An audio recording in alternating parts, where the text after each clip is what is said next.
Welcome to Medbot Bio. This is Shivani ma'am. So guys, आज की video में मैं आप लोगों के लिए लेके आई हूँ बहुत शॉर्टेस्ट रिवीजन एंड वो भी 2 चैप्टर्स का। आज की वीडियो में हम लोग 2 चैप्टर्स कवर अप करने वाले हैं। The first one chapter will be of human health and disease, जो कि आप लोगों को स्लाइड से ही समझ में आ रहा होगा। एंड इसके साथ साथ आप लोगों को मैं microbes in human welfare chapter भी रिवाइज कराऊंगी।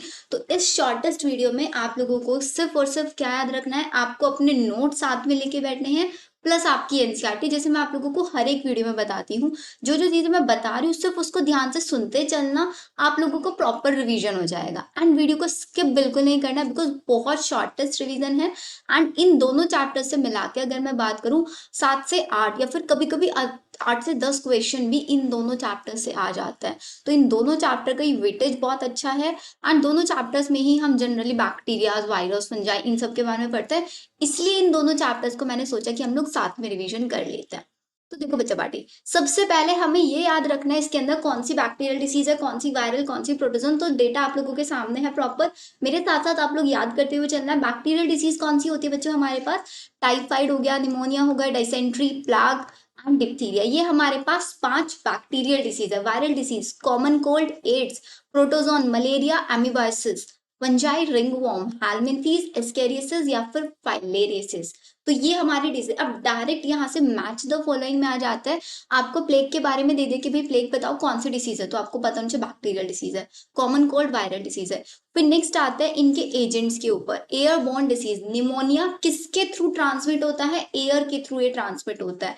कॉमन कोल्ड भी एयरबॉर्न डिसीज है। ऐसी कौन सी डिसीज है जो वैक्टर, जिनको अपना ट्रांसमिशन के लिए एक वैक्टर की रिक्वायरमेंट होती है, वो है हमारे पास मलेरिया एंड फाइलेरियसिस। फिर इसके बाद एक बहुत इंपॉर्टेंट क्वेश्चन जो हमारा पीवाईक्यू में भी आया हुआ है, जनरली बच्चे इस क्वेश्चन को मिस कर देता है। हमारे पास एक बायोलॉजिकल प्रीडेटर के जैसे है। अभी मैं आपको थोड़ा सा इसके बारे में बता देती हूँ। बायोलॉजिकल प्रीडेटर, जैसे कि सपोज करो किसी भी पॉन्ड के अंदर बहुत ज्यादा मॉस्किटोज वगैरह फैल चुके हैं, जो उसको इन्फेक्ट कर रहा है, वाटर बॉडी को बहुत ज्यादा पॉल्यूटेड बना रहे हैं। तो हम वहां पे क्या करते हैं, गैम्ब्यूसिया को छोड़ देते हैं। गैम्ब्यूसिया एक फिश होती है जो मॉस्किटो को लार्वल स्टेज में खाती है। मतलब जब मॉस्किटो लार्वल स्टेज में होता है तो उनको खाती है। अब मॉस्किटो को उनका लार्वल स्टेज में खा लेगी तो मॉस्किटो की अमाउंट कम हो जाएगा, नहीं हो जाएगा? तो ऐसे मैंने इसलिए लिखा है इसको कि एक बायोलॉजिकल प्रीडेटर की तरह ये काम करते हैं। गैम्ब्यूसिया फिश है एक, जो मॉस्किटो लार्वा को फीड करती है। देन यहाँ तक फर्स्ट स्लाइड क्लियर। अब आते हैं हम लोग कुछ डिसीज के ऊपर, उन डिसीज के थोड़े से सिम्टम्स देखेंगे, प्लस उनके हम पॉजिटिव एजेंट्स यहाँ पे याद करेंगे। सबसे पहले मेरे पास आता है टाइफाइड। बच्चा टाइफाइड किसके थ्रू फैलता है? हमारा सैल्मोनेला टाइफाइड। एंड ये एंटर होता है डायरेक्टली हमारे स्मॉल इंटेस्टाइन के अंदर। हमें हाई फीवर हो सकता है, वीकनेस हो सकती है, स्टमक पेन हो सकता है। एंड कंफर्मेशन टेस्ट है इसका वायरल टेस्ट। सबसे पहले टाइफाइड किसको हुआ था? एक कुक थी हमारी जिसका नाम था मैरी मेलोन। उनको इसीलिए टाइफाइड लेडी या फिर टाइफाइड मैरी के नाम से भी जाना जाता है। पॉजिटिव एजेंट, इनका टेस्ट अगर एनसीईआरटी ने दिया हुआ, मैंने यहाँ पे मेंशन किया हुआ है, प्लस उनके सिम्टम्स। कॉमन कोल्ड का कोज करता है। कॉमन कोल्ड एक राइनो वायरस के थ्रू कोज होता है। ये हमारी नोज को या फिर रेस्पिरेटरी पैसेज को अफेक्ट करता है। इसका लाइफ स्पेन कितना होता है? 3 से 7 डेज का होता है। इसी के साथ आप पढ़ेंगे निमोनिया। निमोनिया का पॉजिटिव एजेंट दो हमें एनसीईआरटी ने दिए हुए हैं, स्ट्रेप्टोकोकस निमोनिया या फिर हीमोफाइलस इन्फ्लुएंजा। कॉमन कोल्ड और निमोनिया दोनों के अंदर डिफरेंस ये है, कॉमन कोल्ड में अपर रेस्पिरेटरी ट्रैक्ट अफेक्ट होता है, निमोनिया के अंदर लोअर रेस्पिरेटरी। मींस यहाँ पे जनरली एल्वेलाई इफेक्ट होते हैं, एल्वेलाई के अंदर फ्लूइड वगैरह फिल हो जाता है, जिसकी वजह से आपको रेस्पिरेटरी प्रॉब्लम्स आने लग जाती है, फीवर हो सकता है, कफ हो सकता है, हेडेक हो सकता है। एंड मोस्ट इंपॉर्टेंट यहाँ का सिम्टम क्या है कि आपके जो लिप्स और नेल्स होंगे ना, वो ग्रे से ब्लूइश होने लग जाते हैं। तीनों डिसीज के बारे में क्लियर है। नेक्स्ट डिसीज आती है एमीबाइसिस या फिर एमेबिक डिसेंट्री। इसका पॉजिटिव एजेंट है एंटोमीबा हिस्टोलाइटिका। अब ये एंटोमीबा हिस्टोलाइटिका क्या करता है? ये जनरली आपकी आरबीसीज को फीड करता है, या फिर क्योंकि ये जनरली सबसे पहले अफेक्ट होता है, मतलब हमारे लार्ज इंटेस्टाइन के अंदर एंटर होता है, लार्ज इंटेस्टाइन में जाएगा, उससे पहले हमारे आरबीसीज खाएगा। लार्ज इंटेस्टाइन का पार्ट होता है कोलोन। कोलोन का म्यूकोसा और सब म्यूकोसा पार्ट को फीड करना शुरू कर देता है। अब कोलोन को मतलब हमारे किसको, डाइजेशन को ही कहीं ना कहीं इफेक्ट करेगा, जिसकी वजह से हमें कॉन्स्टिपेशन हो सकता है, एब्डोमिनल पेन हो सकता है। अब म्यूकोसा मतलब हमारी लाइनिंग्स को ये फीड कर रहा है, तो स्टूल के साथ यहाँ पे म्यूकस का भी सिक्रीशन देखा जाता है। इसका कैरियर कौन होता है, हाउस फ्लाइज होते हैं। नेक्स्ट आती है हमारे पास एस्केरियसिस।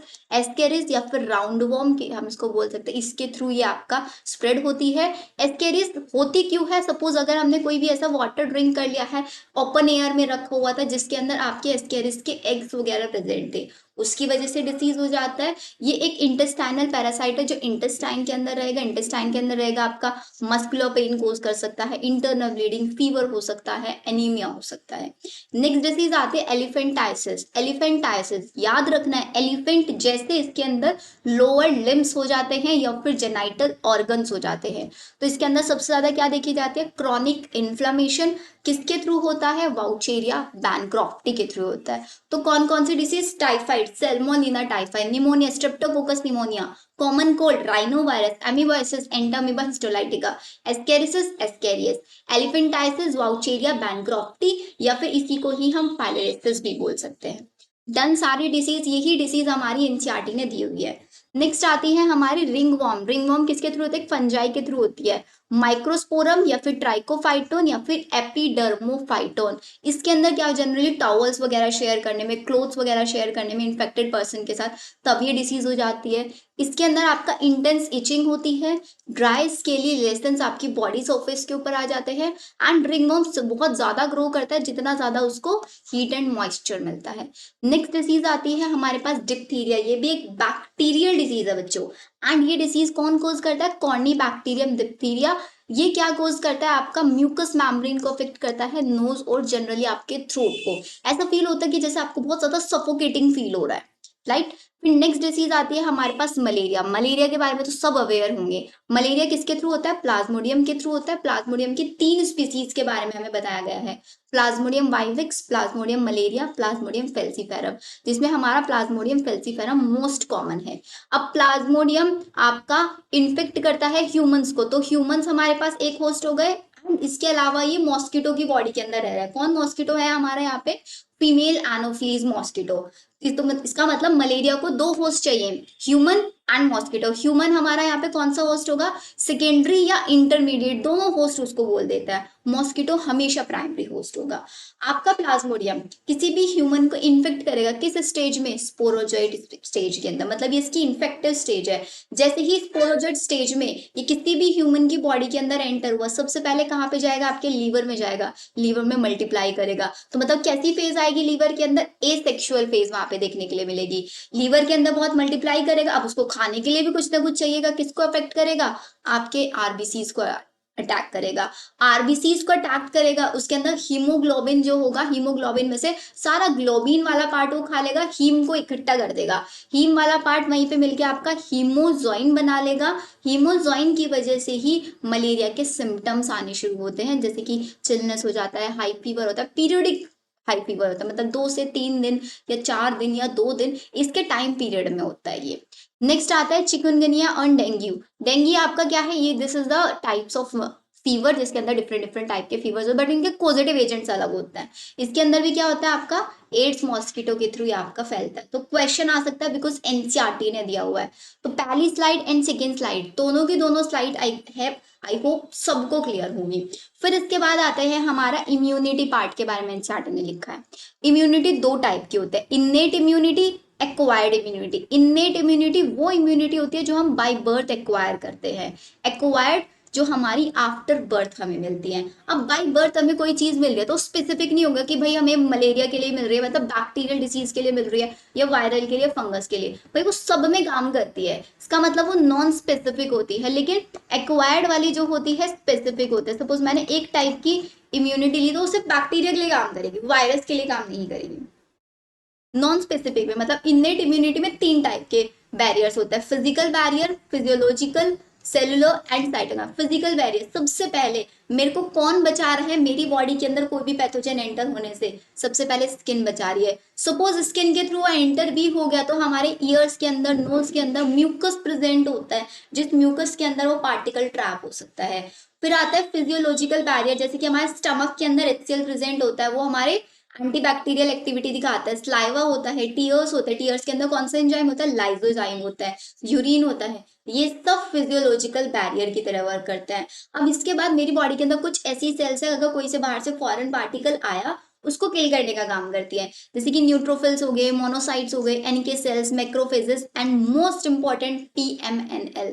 फुल फॉर्म याद रखनी है बच्चों, पोलीमोर्फो न्यूक्लियर ल्यूकोसाइट्स। फिर साइटोकाइन बैरियर, इंटरफेरॉन्स। इंटरफेरॉन सिर्फ और सिर्फ कब काम करता है, ये आपका वायरल डिसीज के टाइम पे काम करता है। सपोज हमारी बॉडी के अंदर कोई भी वायरस की एंट्री हुई तो ये इंटरफेरॉन, मतलब जो वायरस इन्फेक्टेड सेल है वो अपने अंदर से इंटरफेरॉन रिलीज करता है और नियर अबाउट जितनी भी सेल्स होती है उनको जाके अवेयर कराता है कि भाई एक वायरस एंटर हो चुका है, उसने एक सेल को इन्फेक्ट कर दिया, आप अपने अंदर एंटीवायरल प्रोटीन का सिंथेसिस कर लो। ऐसे होता है। इननेट में 4 टाइप के बैरियर से, चारों याद रखने हैं। फिर आफ्टर बर्थ हमारे पास 2 टाइप के हो सकते हैं, एक्टिव एंड पैसिव।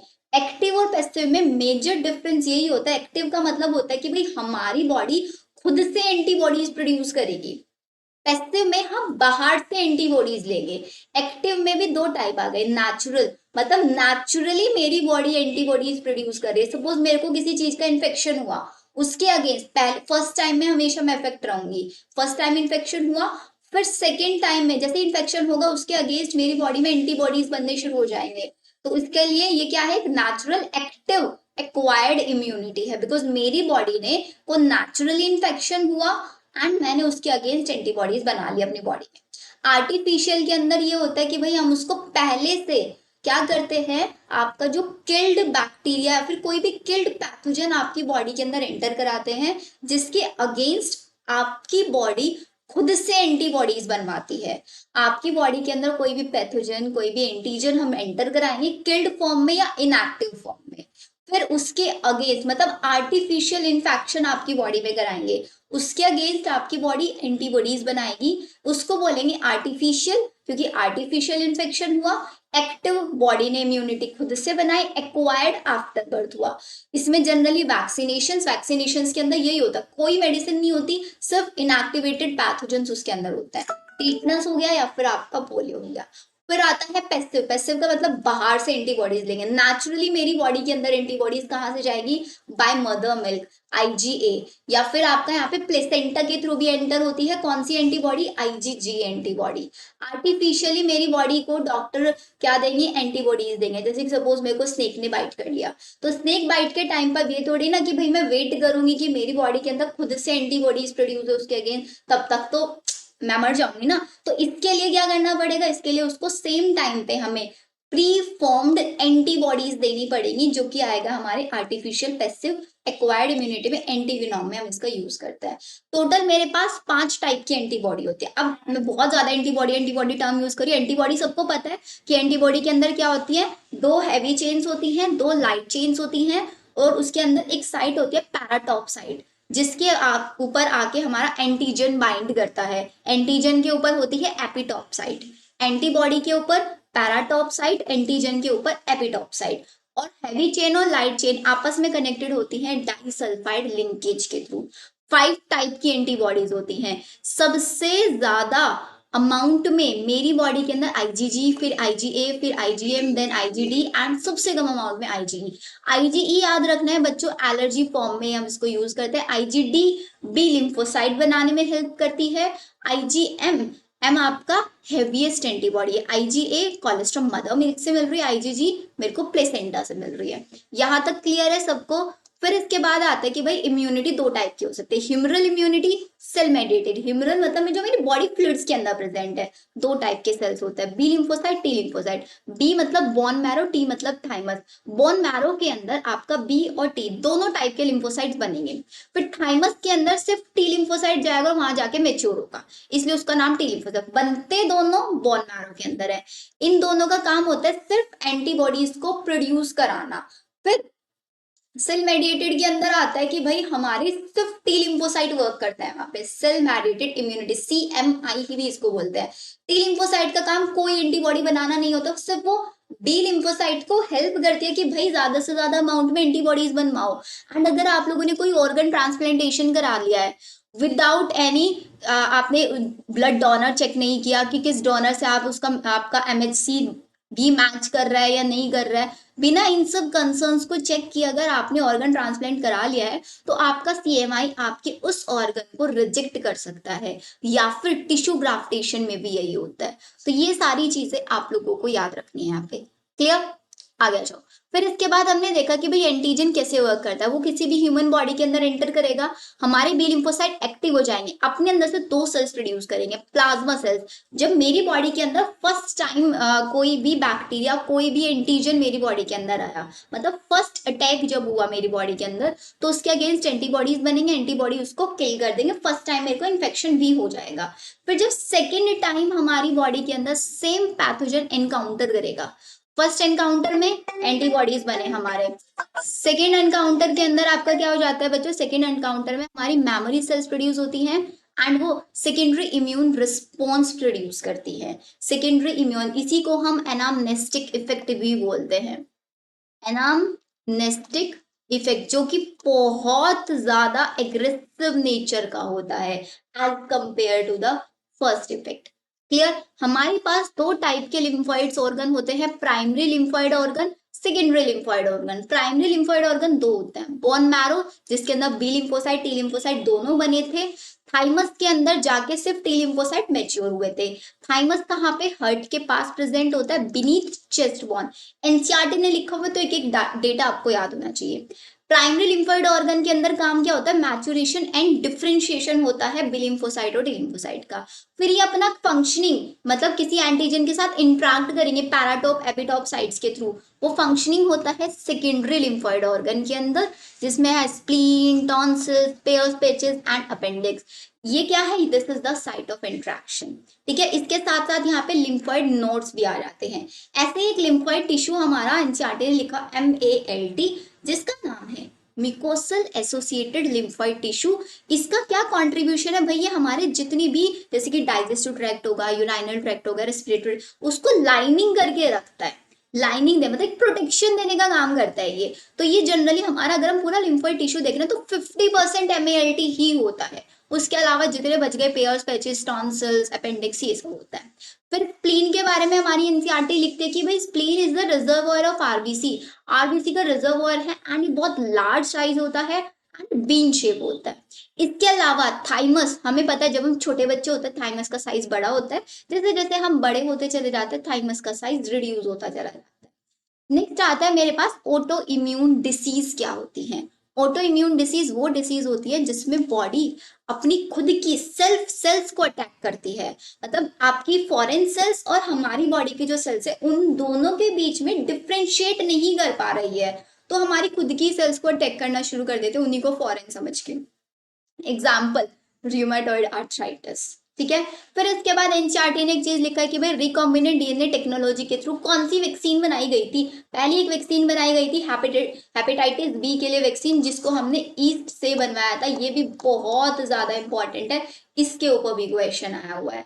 नेक्स्ट आता है हमारा भाई एलर्जी क्या होता है। एलर्जी इज द एक्सग्रेटेड रिस्पॉन्स, मतलब अचानक से मेरी बॉडी रिस्पॉन्ड करने लग जाती है, स्नीजिंग होने लग जाता है, कफिंग होने लग जाता है, उसको बोलते हैं एक्सग्रेटेड रिस्पॉन्स। इसके अंदर भी जैसे जैसे ऑटो इम्यून के अंदर होता है कुछ कुछ ऐसा ही होता है कि भाई ऐसे पार्टिकल्स जिनसे मेरी बॉडी को कोई हार्म नहीं है, वो जैसे मेरी बॉडी के अंदर एंटर होता है, मेरा इम्यून सिस्टम उसको उसको क्या, एक फॉरेन पार्टिकल एक एंटीजन समझ लेता है और उसके अगेंस्ट एंटीबॉडीज बनाना शुरू कर देता है। उस टाइम पे क्या होता है, हमारी जो मैस्ट सेल्स होती हैं वो केमिकल सिक्रेट करने लग जाते हैं, एस्टामाइन और सेरोटोनिन। उस टाइम पे कौन सी एंटीबॉडी प्रोड्यूस होती है, IgE एंटीबॉडी, जो अभी मैंने बताया था एलर्जी के लिए रिस्पॉन्सिबल होती है। इस टाइम पे हम लोगों को ड्रग्स क्या लेनी है, एंटी हिस्टामाइन ले सकते हैं, एड्रेनलिन ले सकते हैं, या फिर हम लोग स्टीरॉइड्स ले सकते हैं। जस्ट एक मिनट लो एंड स्लाइड पे जो जो चीजें मैंने लिखी हुई है एक बार उनको चेक करो कि आप लोगों को सब समझ में आ रहा है या नहीं आ रहा है। Then will move on next part.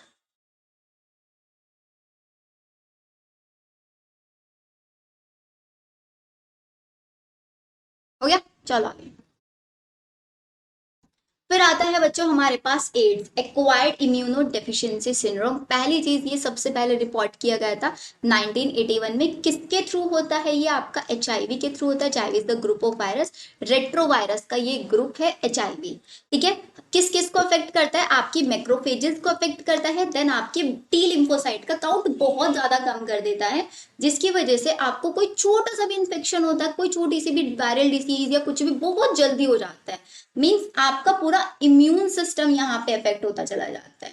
Clear? फिर आता है कि हमारा एड्स के लिए आपको लोगों को अवेयर कराना, एजुकेट कराना लोगों को। किसने शुरू किया था? नेशनल एड्स कंट्रोल ऑर्गेनाइजेशन ने किया था, जिसके अंदर लोगों ने ये बताया था कि एड्स से बचने के क्या क्या मेथड्स हो सकते हैं, एड किया कैसे स्प्रेड होता है, आपका फिजिकल कांटेक्ट से ये आपका स्प्रेड होता है, जनरली फ्लूइड्स वगैरह एक्सचेंज हो गए या फिर निडल्स एक्सचेंज हो गए, इन सब केसेस में एड्स हो सकता है। इसका टाइम लैग मतलब आपकी बॉडी के अंदर पैथोजन एंटर होना एंड आपका फर्स्ट सिम्टम प्रोड्यूस होना, उसके बीच के टाइम पीरियड को बोलता है टाइम लैग। उसमें 5 से 10 ईयर्स लग सकते हैं।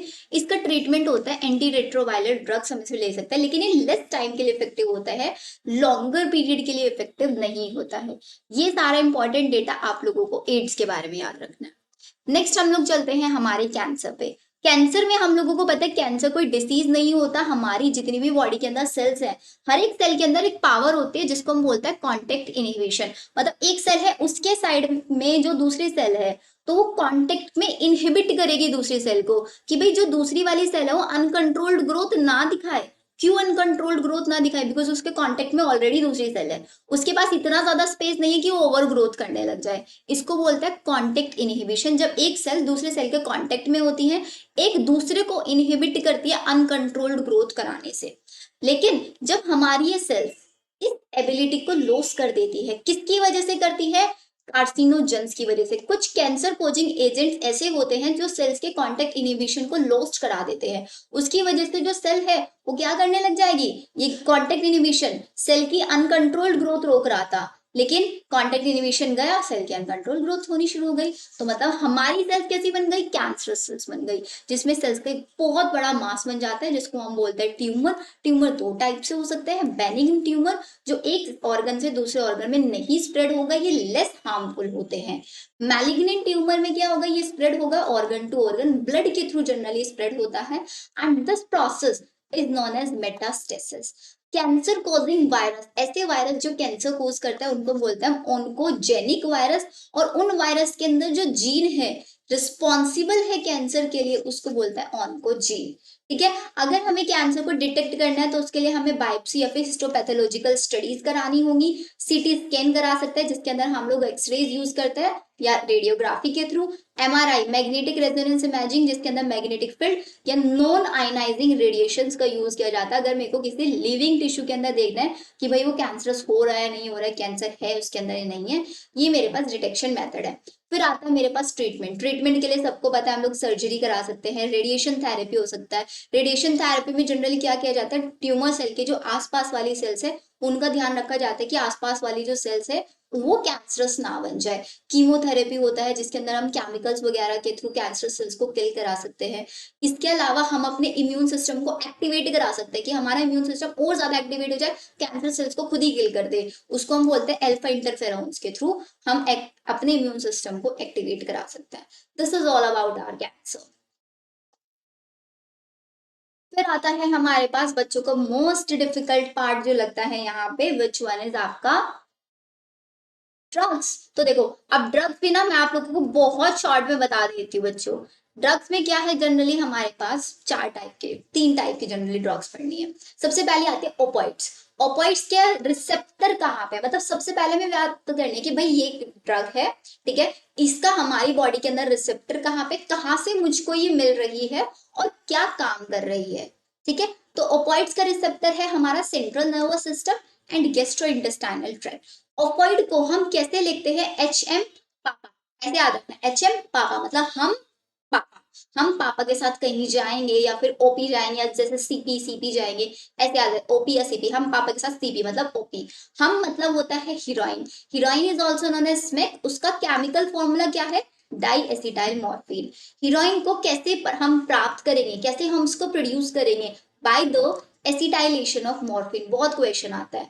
मॉर्फिन के एसिटाइलेशन से हम लोग हीरोइन या स्मैक बना सकते हैं, ठीक है। मॉर्फिन को हम एक सेडेटिव या फिर पेन किलर की तरह भी यूज किया जाता है। सपोज अभी भी किसी पेशेंट को सर्जरी हुई है, तो भाई सर्जरी ऑब्वियसली बात है उसको पेन होगा ही होगा, तो उस टाइम पे हम आपको उसको मॉर्फिन दे देते हैं। मॉर्फिन को कहाँ से एक्सट्रैक्ट करते हैं? मॉर्फिन को हम पापा मतलब पपावर सोमनीफेरम के लेटेक्स से हम उसको प्रोड्यूस करता है। अब ओवॉइड को लिया कैसे जाता है? हमारे स्नॉटिंग मेथड के थ्रू।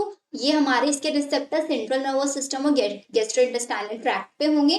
काम क्या करेंगे? हम एकदम डिप्रेसेंट की तरह फील कराएंगे, हमारे बॉडी फंक्शंस को स्लो डाउन, बिल्कुल शांत हम लोग बैठ जाएंगे, ठीक है। जनरली जितने भी माइंड पेशेंट्स होते हैं हमारे, उनको ये ड्रग्स दी जाती है। नेक्स्ट आता है कैनाबिनॉइड्स। कैनाबिनॉइड का रिसेप्टर है हमारे ब्रेन में। इसको हम कहाँ से ऑब्टेन करते हैं? कैनाबिस सटाइवा से। कैनाबिस सटाइवा के फ्लावर, टॉप या फिर लीव्स या रेजिन, इनसे हम एक्सट्रैक्ट कर सकते हैं। कैनाबिनॉइड्स के अंदर क्या क्या आता है? जैसे कैनाबिनॉइड्स, नाम याद रखना, कान, कान पर ना बच्चों को बोल देते थप्पड़ की, आज ज्यादा मत बोलो नहीं तो तुमको कान पे एक थप्पड़ लगेगा, ऐसे यहाँ पे याद रखना है। कान पर मारेगा आशीष, क्योंकि वो लेता है क्या? चरस गांजा। कान पर मारो आशीष के, क्योंकि वो लेता है चरस गांजा। मारिजुएना, आशीष हशीष, चरस चरस गांजा गांजा।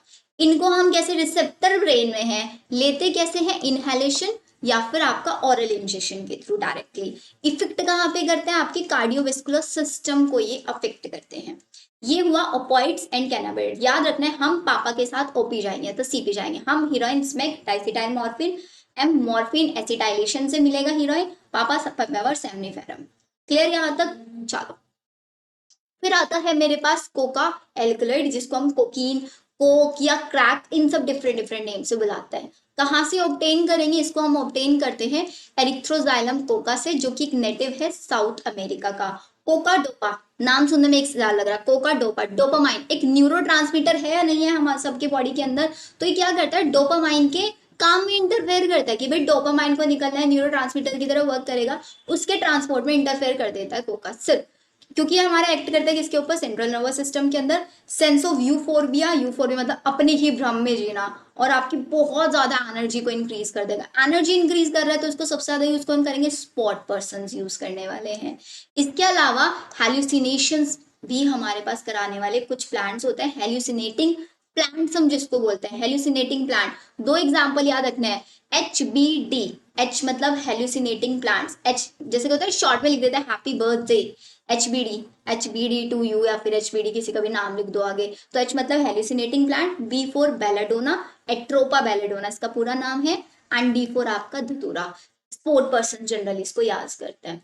फिर इसके अलावा एक और होता है हमारे पास टोबैको। टोबैको के अंदर क्या प्रेजेंट होता है? निकोटीन प्रेजेंट होता है। ये हमारी एड्रीनल ग्लैंड को अफेक्ट करता है, मतलब उसको स्टिमुलेट करता है कि भाई आप अपने अंदर से हार्मोन्स रिलीज करो। कौन से? Adrenaline and nor adrenaline. Adrenaline nor adrenaline क्या काम करता है? आपके ब्लड प्रेशर को इंक्रीज कर सकते हैं, आपका हार्ट रेट इंक्रीज कर सकता है। इसके अलावा हमारे पास कुछ और ड्रग्स हैं जो उनको हम इंसोम्निया फिर डिप्रेशन के टाइम पे ले सकते हैं। 4 ड्रग्स के नाम याद रखना है, बार्बिट्यूरेट, एम्फिटामाइन, बेंजोडिएजिपिन या फिर आपका LSD। बार्बिट्यूरामाइन, एम्फिटामाइन, बेंजोडाइएजिपिन या फिर LSD। इसके अलावा जो हमने अभी टोबैको में बताया था, भाई स्मोकिंग क्या करता है? स्मोकिंग हमारे ब्लड के अंदर कार्बन मोनोऑक्साइड के कंटेंट को बहुत ज्यादा बढ़ा देता है, एंड हमारी जो ऑक्सीजन की एफिशिएंसी होती है हीमोग्लोबिन के साथ बाइंड करने की, वो डिक्रीज हो जाती है। कार्बन मोनोऑक्साइड की एफिशिएंसी बढ़ जाती है एंड ऑक्सीजन की डिक्रीज हो जाती है। तीनों याद हो गए बच्चों? देखो, ऑफॉइड्स मैंने आपको बता दिया क्या काम करता है, बॉडी के फंक्शंस को स्लो डाउन करता है। हम पापा कैनाबिनॉइड हमें बताया, कैनाबिस सटाइवा। फिर कोका एल्कलॉइड एरिथ्रोजाइलम कोका से ये हमें मिलता है। कोका डोपा के एक साथ इंटरफेयर करता है। HBD hallucination, Atropa belladonna and D for धतूरा। क्लियर? फिर आते हैं हमारे माइक्रोब्स इन ह्यूमन वेलफेयर के। थोड़ा सा डेटा मैंने यहाँ पे आप लोगों के लिए लिखा हुआ है कि अगर मेरे को भाई मिल्क से कर्ड बनाना है, मिल्क से कर्ड बनाना है, मतलब कर्ड के अंदर विटामिन B12 की को बढ़ाना है। विटामिन B12 का एब्जॉर्प्शन कौन कराता है? Castrol intrinsic factor. अगर कैस्ट्रल इंट्रिंसिक फैक्टर नहीं हुआ, विटामिन B12 एब्जॉर्ब नहीं हो पाएगा। कौन सी डिजीज हो जाएगी? Pernicious anaemia. इसको काम को कौन करता है? लैक्टोबैसिलस, जो कि ग्राम पॉजिटिव बैक्टीरिया है। फिर आता है मेरे पास बेकर्स ईस्ट। बेकर ईस्ट के लिए मेरे पास प्रेजेंट है सिक्रोवाइसिस सेरेविस ईस्ट है एक। स्विस चीज को बनाने के लिए प्रोपियोनी बैक्टीरियम शर्मानी। रॉकीफोर्ड चीज को किससे बनाएंगे हम? Penicillium roqueforti. Citric acid Aspergillus niger, जो कि एक फंगस है। ब्यूटारिक एसिड किससे मिलेगा? क्लोस्ट्रीडियम बुटाइलिशियम से मिलेगा। लैक्टिक एसिड लैक्टोबैसिलस से। स्ट्रेप्टोकाइनेज स्ट्रेप्टोकोकस से मिलेगा, जिसका काम क्या होता है? क्लॉट बस्टर, मतलब मायोकार्डियल इन्फेक्शन के टाइम पे आपके हार्ट में कहीं पे क्लोट बन रहा है तो उस क्लोट को ये डिसॉल्व कराने का काम करता है। कौन? स्ट्रेप्टोकाइनेज एंजाइम है, किससे मिलता है? स्ट्रेप्टोकोकस से मिलता है। फिर आता है मेरे पास साइक्लोस्पोरिन एक, किससे मिलता है मेरे को? ट्राइकोडर्मा पॉलीस्पोरम से मिलता है। Trichoderma polysporum bio control agent की तरह भी, बायो फर्टिलाइजर की तरह भी ये काम करता है। इसको हम इम्यूनोसप्रेसिव एजेंट की तरह यूज करते हैं। स्टेटिन मोनेस्कस परफेरिसिस, जो कि एक ब्लड कोलेस्ट्रॉल लॉवरिंग एजेंट है। पेनिसिलियम नोटेटम से हमें क्या मिलता है? एंटीबायोटिक मिलती है पेनिसिलिन, जिसको सबसे पहले यूज किया गया था वर्ल्ड वॉर सेकंड के अंदर। फ्लैमिंग साइंटिस्ट थे, अर्नेस्ट चेन भी यहाँ पे एक साइंटिस्ट थे। इन्होंने एक्सीडेंटली इसको डिस्कवर कर दिया था। किसके ऊपर काम कर रहे थे ये? स्ट्रेप्टोकोकी के या फिर स्ट्रेप्टोकोकस के ऊपर वर्क कर रहे थे। ये डेटा है आपका, जो कि आपको डायरेक्ट याद होना चाहिए। मैच द फॉलोइंग वाले क्वेश्चन आते हैं। फिर आता है सीवेज ट्रीटमेंट। सीवेज ट्रीटमेंट में हम लोगों को पता है दो मेथड्स होता है, प्राइमरी एंड सेकेंडरी। प्राइमरी के अंदर हम फिल्ट्रेशन और सेडिमेंटेशन दो प्रोसेस करा के प्राइमरी स्लज बना देते हैं। फिर प्राइमरी स्लज के ऊपर हम बायोलॉजिकल ट्रीटमेंट कराते हैं फोल्क्स की हेल्प से। फोल्क्स क्या होता है? डायरेक्ट क्वेश्चन मिलता है। मासेज ऑफ बैक्टीरिया, जिसके अंदर हमने फंगल फिलामेंट्स को एसोसिएट करा दिया है। फिर जितनी ज्यादा वाटर की बीओडी होगी उतने ही ज्यादा वो पॉल्यूटेड होगा। तो सीवेज ट्रीटमेंट में हम कब तक वाटर को ट्रीट करेंगे? जब तक उसका बीओडी रिड्यूस नहीं हो जाता तब तक हम उसको वहां पे ट्रीट करेंगे। एंड में मेरे को वहां पे क्या मिलता है? आपको बायोगैस मिलता है। Biogas is the mixture of three gases, methane, hydrogen sulphide and carbon dioxide. किसने हमारा ये जो पूरा सीवेज ट्रीटमेंट वगैरह प्रोसेस है, बायोगैस को हम एग्रीकल्चर वगैरह में यूज करते हैं, कौन से इंस्टीट्यूट इस सब पे डील करते हैं कि ज्यादा से ज्यादा बायोगैस प्लांट लगाने चाहिए? IARI, Indian agriculture research institute. ये यहाँ तक हमारा क्लियर। फिर इसके बाद आता है कि हमारे पास बायो कंट्रोल एजेंट्स कौन कौन से हो सकते हैं। बायो फर्टिलाइजर्स की तरह हम किस किस को यूज कर सकते हैं? पहला पेस्ट पे ladybird and dragonflies, इन दोनों को हम यूज कर सकते हैं एफिड्स और मॉस्किटो से अपनी क्रॉप को, अपने फील्ड को बचाने के लिए। ऐसे ही मेरे पास होता है एक बैक्यूलो वायरस, जिसका नाम है न्यूक्लियो पॉलीहेड्रोवायरस। बहुत क्वेश्चन आता है बच्चों इसके ऊपर। ये कैसा एक आपका बायो कंट्रोल एजेंट है? स्पीसीज स्पेसिफिक, जो एक पर्टिकुलर टाइप के स्पीसीज पे ही वर्क करेगा। नैरो स्पेक्ट्रम इंसेक्टिसाइडल एप्लीकेशन दिखाता है। फिर microbial bio control agent bacillus thuringiensis, इसके ऊपर, जिसको हम बहुत नाम से जानते हैं, बीटी कॉटन, ही हम लोगों को बना के देता है। सॉर्टेड यहाँ तक दोनों चैप्टर्स का आई होप प्रॉपर रिवीजन आप लोगों के लिए हो गया होगा। इसके अलावा बस ये बचता है बच्चों, एक बार सिर्फ 15 मिनट लेके एनसीईआरटी ऊपर ऊपर से देख लेना, देन दो चैप्टर आप लोगों के डन यहाँ पे। आई होप आप लोगों के लिए वीडियो हेल्पफुल रहा होगा एंड आप लोगों को चीजें समझ में भी आई होंगी।